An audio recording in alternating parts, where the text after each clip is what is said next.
and remind other people to do is that artificial intelligence has the power to do great good or great harm. And it's up to all of us who understand a little bit or a lot about AI to really take a duty to engage and inform and inspire people so that they understand how to use AI with wisdom and integrity. Hello, and welcome to a brand new episode of the Engatica interview series. I'm your host, Kimberly, and we are so glad to have you join us today. We have with us a very special guest. We have Sue Turner with us on board. She is the AI and Data Governance and Ethics Specialist and Chief Executive Officer at AI Governance Limited. And she is super excited, as much as I am, to have this conversation with you. Welcome on board, Susan. Hi, Kimberly. How are you? I am amazing. And with the questions that we have prepared for you, I am all the more excited to have this conversation with you. But before we dive into this crazy interview, let me tell you what the Engatica series is all about. The series is a powerhouse of insights from industry experts and influencers from around the world, a platform that provides the latest news on AI, automation, and technologies that will grow your business. Come be a part of our community where we learn, share, and grow together.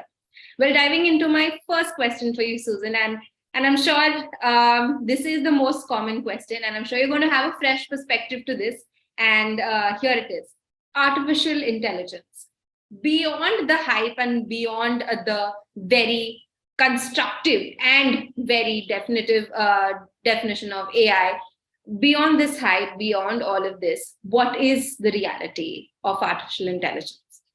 Yeah, it's a really good question to start with, Kimberly, because there is so much hype. Every time we look at a news article, there's something that's popped up, and Elon Musk is constantly telling us that this is the greatest threat to humanity we could possibly imagine. And the hype is out there, and it makes people divert attention, I think, from what's really going on.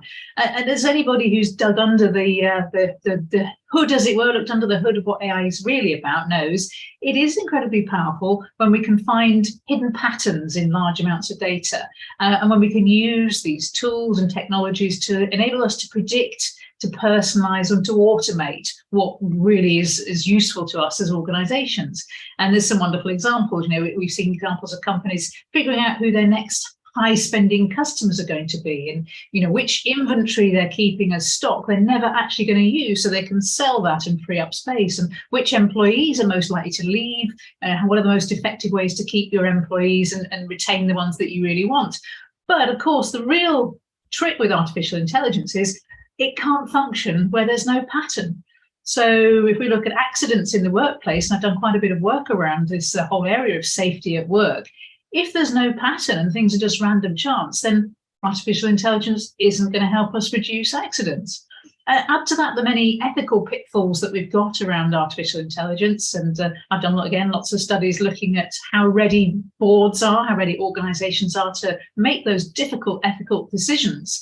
And that really means that I think people sometimes use the hype as an excuse to not get involved in the reality of AI and make those day-to-day decisions. So the hype is that AI can do anything that the human brain can do, and the reality is no, we haven't got artificial intelligence that's that good. It's probably a long way off, but it can actually do amazing things when we want to find patterns in large amounts of data. That's the reality. Thank you so much. This is indeed a fresh perspective, which really encourages all of us to unlearn what we know about AI and really, keep an open mind about what AI is really heading into.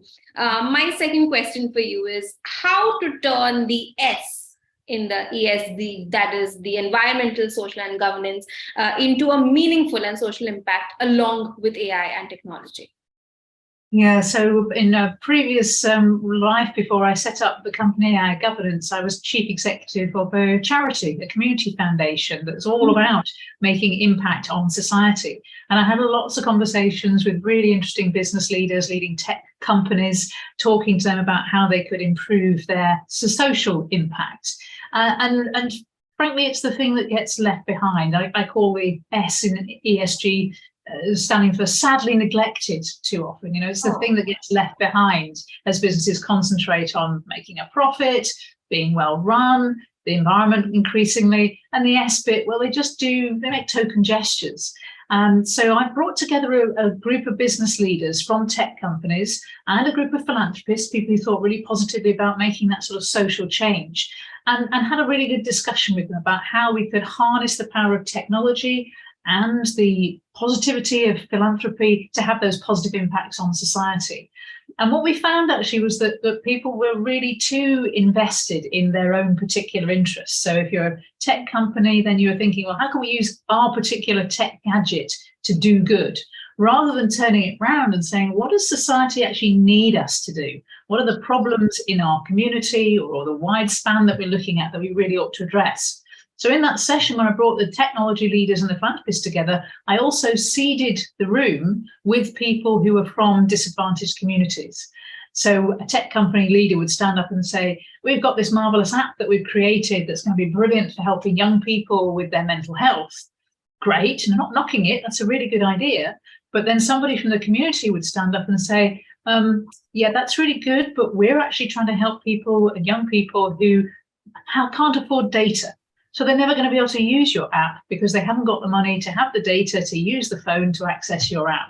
And you could see the technology company leaders' lights going on, thinking, crikey, there's a whole nother layer of need that we haven't thought about that our technology can't address. So it's that thinking and really pushing to say we want to use our skills, we want to use what we're good at to help wider society, but doing it in a way that's driven by what the communities you care about actually need, rather than dispensing your beneficence from on high. And that's the real trick to getting the S in ESG to mean something and use the technology together.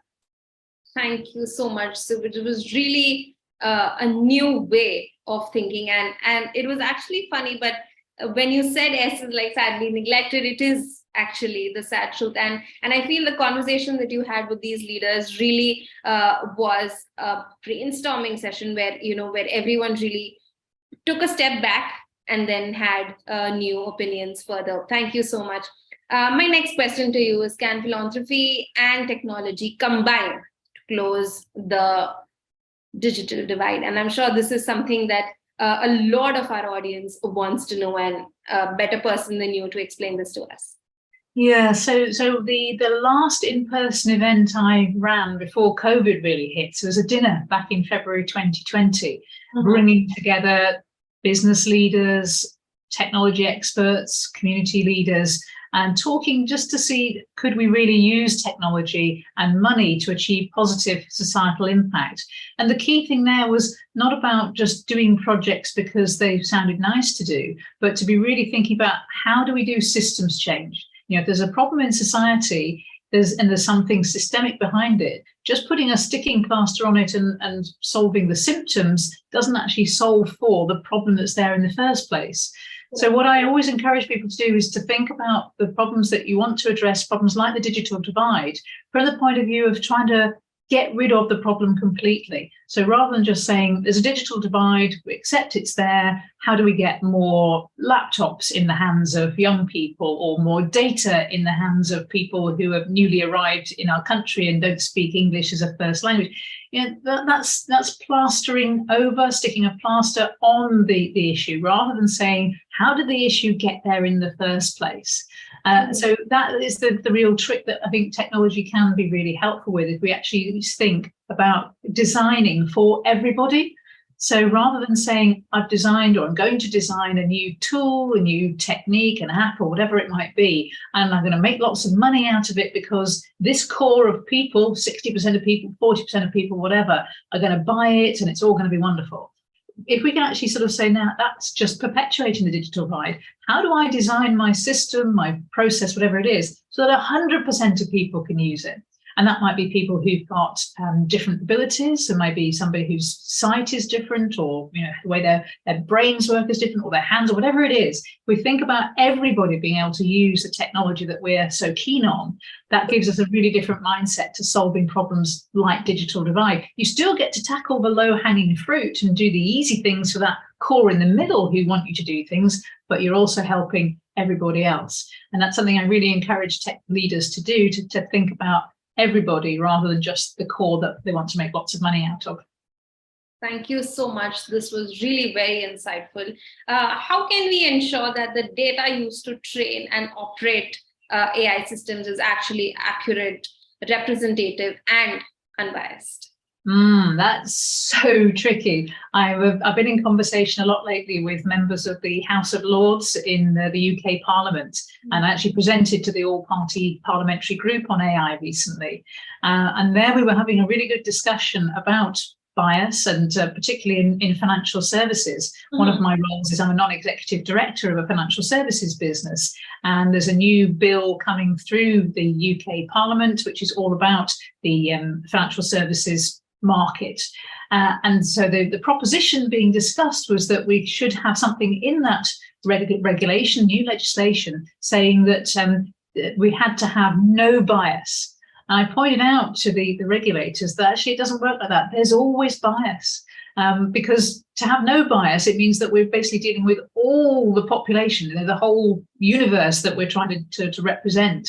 But that's not the way data works. Data is taking a slice of that. And inevitably, our sample is going to have a bit less of one thing, a bit more of another thing. So statistically, it's bias. So the issue I keep reminding myself is that it's not to have no bias, it's whether the bias that we have is significant. Is somebody being disadvantaged by it?